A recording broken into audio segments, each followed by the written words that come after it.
love is the most elegant form of control. It doesn't chain you, it convinces you the chains are your choice. It whispers loyalty, promises safety, and leaves the door wide open for manipulation to walk in dressed as intimacy. That's why Machiavelli didn't romanticize love, he dissected it. According to him, love wasn't a virtue. It was an opening. A strategic liability disguised as moral high ground. Because the man who leads with love gets studied. The man who leads with fear gets obeyed. This video is your turning point. You'll get Machiavellian tests to expose where affection becomes exploitation, and by the end, you'll know exactly how to build emotional walls that don't need defending. So stay till the end. And if this already hits something inside you, subscribe right now. Don't get lost in the noise of empty advice. Here, every video brings clarity, fresh, sharp, and timeless. Because for every problem that feels chaotic and overwhelming, Machiavelli left us a clear, brutal, and effective answer. So, let's begin. Where love begins, strategy often ends. You love your family, your friends, your partner, so you overshare, forgive too quickly, and justify what hurts you, thinking, if I would never hurt them, they wouldn't hurt me. But Machiavelli would have laughed. He knew betrayal doesn't come from enemies, it comes from those closest, the ones who know you won't strike back. The real danger isn't in conflict, it's in familiarity. Your enemies fear your silence. But those you love get comfortable with your softness, your obedience, your constant availability. Eventually, they stop earning it. They expect loyalty without effort, forgiveness without change, and when you finally pull back, they react like you've betrayed them. Why? Because unguarded love doesn't just soften you, it reshapes you into something useful. Not always out of cruelty, but always by design. Machiavelli didn't reject love, he contained it. He loved with limits, with filters, with plans. Because love without structure becomes emotional exposure, and that's the most exploitable position a powerful person can be in. Being cold-blooded isn't cruelty, it's awareness. Awareness of how people shift when they get too close. Of what you surrender when you become emotionally transparent. Of how love, when unquestioned, turns into entitlement. Even those who love you unconditionally can hurt you, without meaning to. And those who only stay for what you provide. They'll hurt you intentionally. So the answer isn't to stop loving, it's to stop leading with love. Because the moment you put emotion before leverage, you start losing both. Ever notice how your family dismisses your advice? How friends tune out once they've taken what they need? How your partner no longer fears losing you? It's because they know, your love overrides your logic. You'll apologize first. You'll return. You'll explain, justify, defend, but never enforce. And that makes you predictable. Safe. Soft. Machiavelli warned, it is better to be feared than loved, if you cannot be both. But when it comes to those closest, fear feels wrong, so you stop playing the game. And they start winning it. That's the cost of staying warm. You lower your standards. Accept what you destroy strangers over. Stay quiet just to keep the illusion of peace. But that peace is really their comfort with your weakness.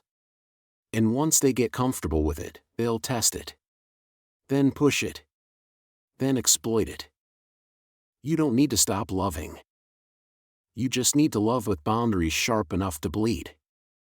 Let them feel your warmth, but never without a wall behind it. Because the moment your love becomes unconditional, so does your pain. It's never strangers who break you. It's always the ones you let too close. Machiavelli understood exactly why. He wasn't paranoid, he was precise. He knew that the people who learn your soft spots, your limits, your silence, are the ones most likely to press them, not out of hatred, but because they've stopped fearing you. And when fear disappears from a relationship, respect follows right behind it. Some people don't challenge your power directly, they test it quietly. They push boundaries not to hurt you, but to measure you. These are the psychological pressure points Machiavelli warned about, the subtle shifts in behavior that reveal who sees you as strong, and who's starting to forget. Test 1, the entitlement test. At first, they're grateful. Then they stop thanking you. They stop asking for permission. They stop acknowledging the effort you put in. Why? Because in their mind, they already own you. They believe you'll always show up, always help, always say yes. And the moment you don't, suddenly, you're selfish. You've changed. You're cold. But Machiavelli would say, let them speak. That sound you hear isn't sadness, it's the sound of someone mourning the loss of control they once had over you. Test 2, the guilt reflex. You set a boundary, they get emotional. You say no, they dig up the past. You protect your time, suddenly, you're distant. It stops being a conversation and becomes a maneuver. They've learned that guilt can be a lever, and if you flinch even once, they'll file it away and use it again. That isn't love, it's emotional negotiation. And if guilt can make you abandon your stance, then it was never truly a stance at all. Test 3, the loyalty loop.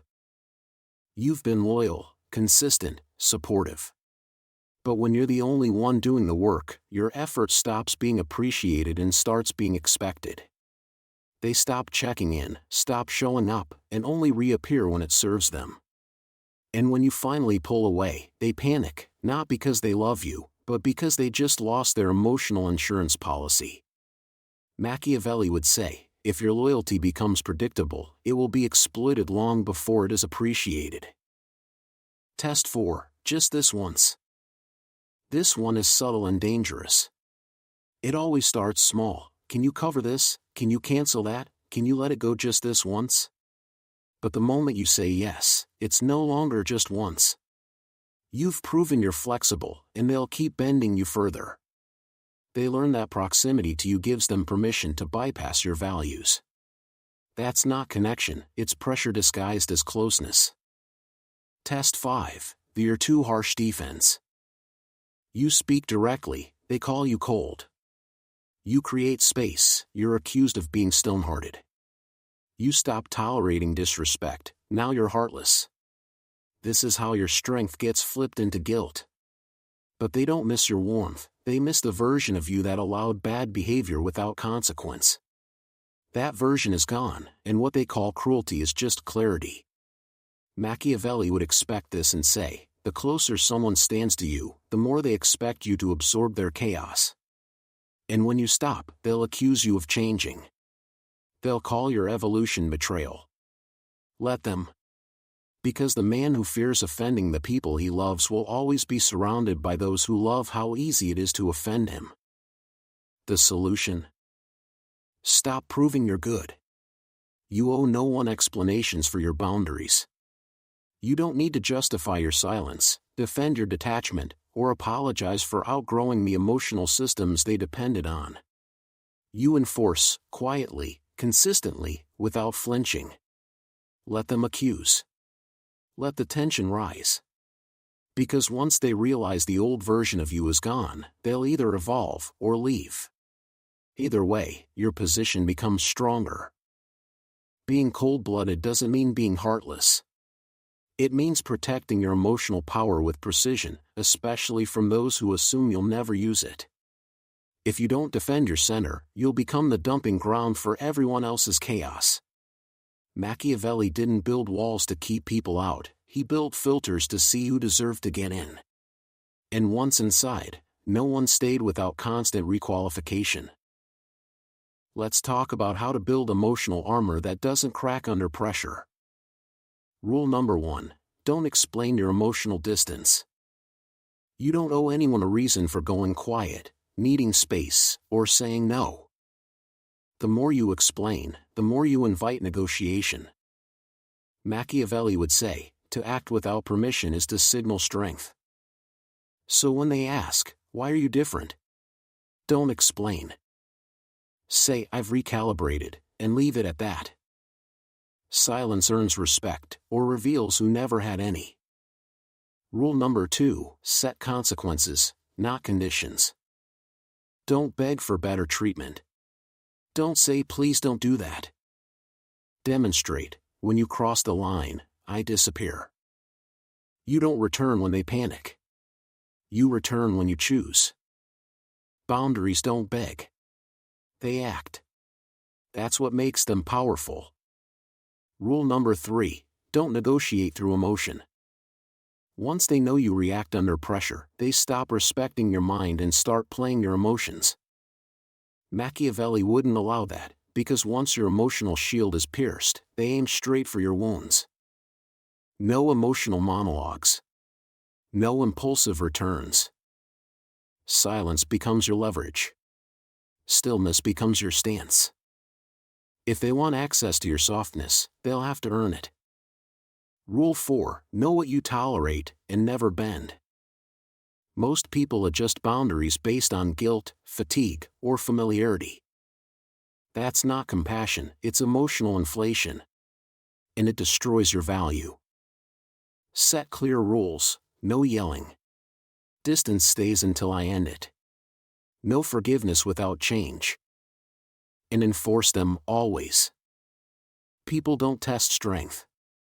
They test weakness. Machiavelli didn't punish often, but when he did, it was cold, final, and irreversible. Do the same, or they'll keep gambling with your forgiveness.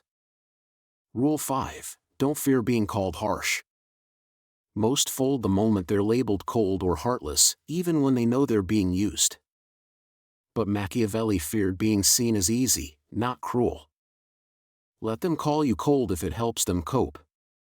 Because fearing perception more than reality is how you lose power. You're not cruel, you're clear. Love without limits becomes sacrifice.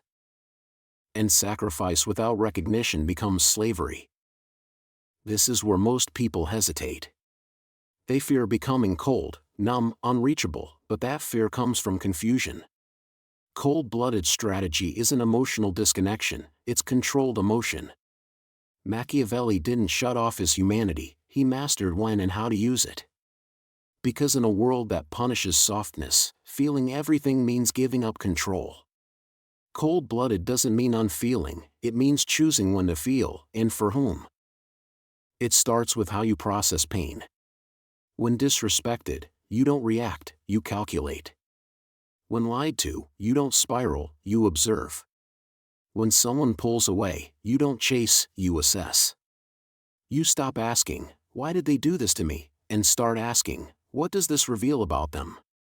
For Machiavelli, pain was never personal, it was data.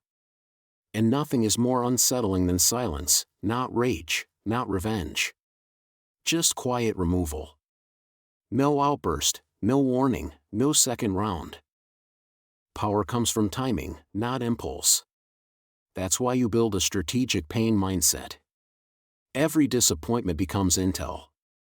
The cold-blooded mind doesn't mourn, it reorganizes. It remembers who is willing to lose you, and adjusts accordingly. It turns hurt into clarity, distance into power, and loss into transformation. You don't lose your heart, you build a system to protect it. Most people love blindly, hoping loyalty will earn loyalty. But Machiavelli knew, hope is not strategy, and kindness without structure is suicide in disguise. So you don't shut down, you filter. And behind that filter, only consistency earns access. Your warmth is no longer default. Your care is not unconditional, not because you're cruel, but because you finally understand your value. And here comes the shift most people can't make, the willingness to be misunderstood. They want to be respected, but still approved of. Strategic, but still liked.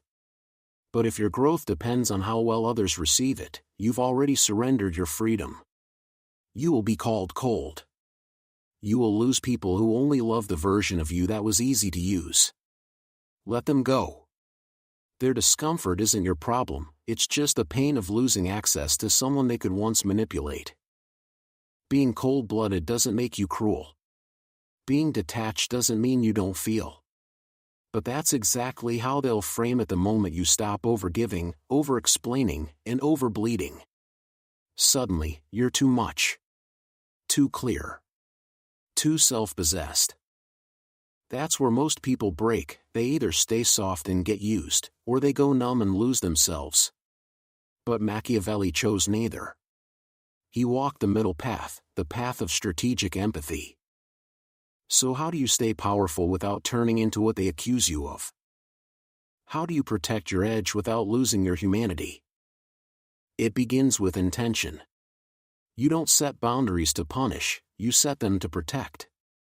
If you're pulling back, not out of coldness but because you're drained, you're not cruel, you're clear. Machiavelli didn't care about appearing noble. He cared about position. And those who maintain their position without cruelty, they're rare. That's who you become. Kindness doesn't make you weak, unless you forget why you walked away in the first place. There's nothing wrong with giving someone another chance. The mistake is erasing the reason you left. You can offer softness, but never surrender. You don't return without terms. You never give without structure. And distance alone isn't power, presence is. When you show up, speak clearly, and exit with precision, your absence lingers. You become the reminder, not the wreckage. The calm in the room. The one they can't stop thinking about, because you left without noise, and still shifted everything. You don't force respect. You make disrespect expensive. You don't beg for apologies, don't chase understanding, don't repeat yourself. You withdraw access. You remove emotional privileges. And if they rise to meet your standards, you reconsider. If not, they were never meant to walk beside the version of you you're becoming. Your kindness must become selective. You still care, but now, you're careful. You give slowly, with checkpoints. With exit routes if it turns. And if they call it transactional, let them. Unconditional giving sounds noble until it's used to trap you. You now give only what aligns with your energy, your vision, and your emotional stability. That's not selfish, that's self-command. And you don't explain your evolution. You don't debate your boundaries. If they call you cold, distant, changed, let them talk. Power isn't proven through arguments. It's revealed through consistency. If they miss the old you, they can remember.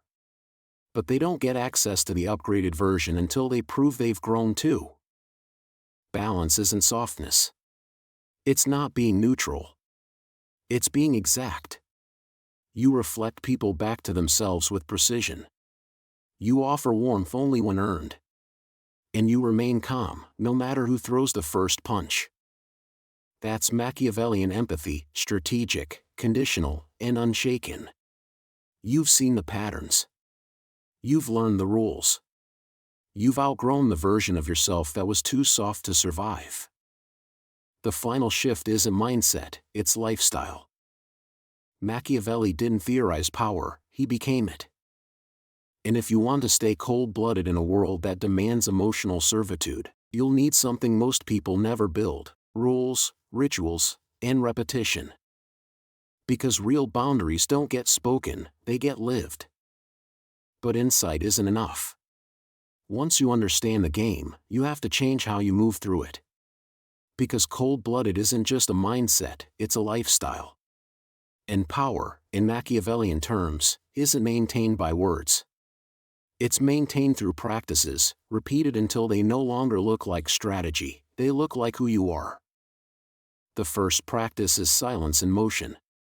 You don't need to announce distance, explain detachment, or post about boundaries. You simply shift. You slow down replies. You stop over-explaining. You withdraw, not to punish, but to protect, and you never rush back. Real boundaries aren't declared. They're enforced through consistency. Machiavelli didn't ask for permission to go quiet. He just made sure they felt the silence. The second practice is polite distance. Your warmth isn't automatic, it's earned and sustained. You greet with control, speak with precision, and leave before your presence becomes a commodity. The emotionally familiar man is easy to use. But the one who stays deliberate? He's untouchable. Cold-blooded doesn't mean harsh, it means structured. Third, you master the pause. You don't snap when disappointed, don't escalate when tested. You observe, record, and decide. Cold-blooded isn't a lack of feeling, it's refusing to let emotion move before thought. That pause becomes your advantage. And when others spiral, sulk, or explode, your stillness will shake them more than any outburst ever could. Fourth, never reopen what you closed unless standards have changed. Time is not a reason. Apologies are not proof. You left for a reason, and if that reason still exists, you haven't missed anything. Most return out of loneliness or nostalgia. You return only if growth has occurred. Time doesn't heal betrayal. Standards do. Finally, treat your peace like a private weapon, not a public message. You don't need to market your growth. You're not cold-blooded to be admired, you're cold-blooded so no one accesses you by default. You move in silence. You protect without display. You let the results of your control speak louder than any caption, quote, or confession ever could. So no, you're not cold. You're not heartless. You're not distant. You've just stopped handing out access to those who haven't earned it. And in a world that feeds on emotional exposure, that's not cruelty, that's sovereignty. Because Machiavelli never begged for peace, he built systems that demanded it. And now so do you. Not through noise. Not through revenge. But through something far more terrifying to those who once underestimated you: unshakable discipline, strategic silence, and the refusal to ever bleed for the unworthy again. This isn't a phase. This is the new law. And you don't warn them about it. You just live by it. Cold, clear, untouchable.